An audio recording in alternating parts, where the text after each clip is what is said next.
الحمد لله رب العالمين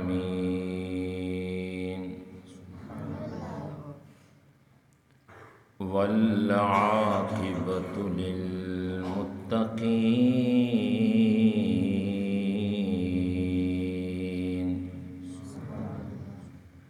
والصلاة والسلام على سيد الأنبياء وخاتم النبيين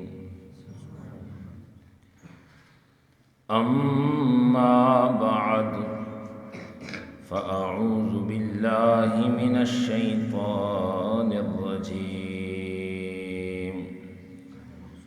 بسم الله الرحمن الرحيم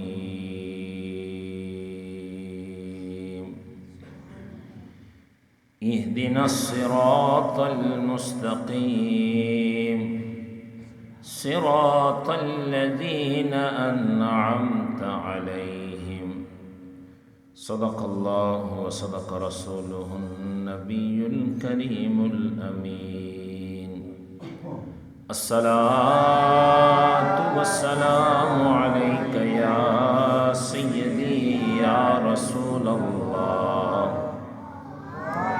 وعلى آلك وأصحابك يا سيدي يا جد الحسن والحسين الصلاة والسلام عليك يا سيدي يا رسول الله وعلى آلك وأصحابك يا سيدي يا شفيع المذنبين امداد کن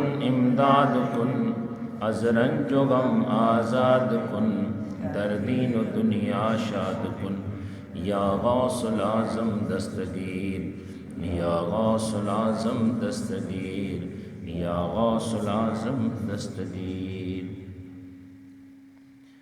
بعد از حمد و صلات اور استغاثہ غوث پاک رضی اللہ تعالیٰ عنہ کے بعد حضور غوث پاک رضی اللہ تعالیٰ عنہ کے ارشادات عالیہ کی ہم برکات سمجھ رہے ہیں۔ وہ خطبات مبارکہ جو آپ 70 ہزار کے اجتماع میں پیش فرمایا کرتے تھے، ان کا مفہوم جاننے کی کوشش کر رہے ہیں، وہ قیمتی موتی چننے کی کوشش کر رہے ہیں۔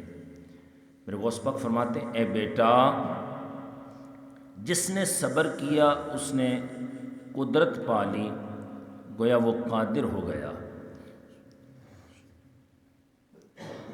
ارشاد باری تعالی ہے،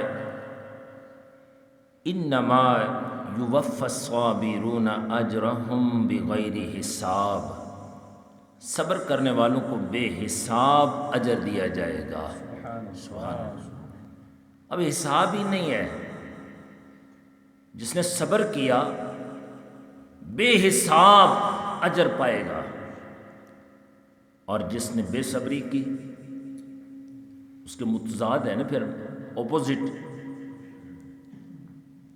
اللہ معاف فرما دے، اللہ تعالیٰ کی ناراضگی کا سبب بن جاتا ہے نا۔ پھر وہ آگے فرماتے ہیں، تم کسب کمائی کر کے کھاؤ، دین فروشی سے نہ کھاؤ۔ کسب و کمائی سے کھاؤ اور اپنی کمائی سے دوسروں کو بھی دلداری کرو۔ ایمان والوں کی کمائی صدیقوں کے طباق ہیں، ان کے کسب، پیشے اور محنت کی غرض صرف فقیروں اور مسکینوں کی خدمت کرنا ہے، یعنی ان کی کمائی میں فقیروں اور مسکینوں کے سوا کسی اور کا حصہ نہیں۔ وہ خلق خدا پر رحمت کرنے کی آرزو رکھتے ہیں، اس خیرات سے ان کا مقصد رضائے الہی اور محبت حقانی کا حصول ہے، کیونکہ انہوں نے رسول اللہ صلی اللہ علیہ وسلم کا یہ ارشاد مبارک سنا ہے۔ مفہوم کہ لوگ اللہ کی عیال کنبہ ہیں، اور لوگوں میں اللہ کا سب سے زیادہ محبوب وہ ہے جو اللہ کی عیال کو سب سے زیادہ فائدہ پہنچائے، جو لوگوں کو زیادہ فائدہ پہنچائے وہ اللہ کو زیادہ محبوب ہے۔ لیکن آج الا ماشاء اللہ ہم فائدے کی بجائے نقصان پہنچانے کی ہی آڑ میں رہتے ہیں، تاڑ میں رہتے ہیں۔ اللہ تعالیٰ معاف فرما دے۔ ہمیں فقط اپنی فکر ہوتی ہے، دوسروں کی فکر نہیں ہوتی۔ الا ماشاء اللہ، میں سب کی بات نہیں کر رہا، بڑے بڑے نیک لوگ ہیں، ان کی یہی سوچ ہوتی ہے کہ میں دوسروں کو فائدہ ہی پہنچاؤں، میری وجہ سے کسی کو نقصان، کوئی تکلیف نہ پہنچے۔ اور اولیاء کرام کا بھی یہی شیوا رہا، وہ دنیا میں رہ کر بھی ظاہری حیات مبارکہ میں بھی لوگوں کو فائدہ پہنچاتے رہے، اور جب وصال کر جاتے ہیں تو مزار پر انوار پہ بھی جا کر آنے والوں پر کرم فرماتے ہیں۔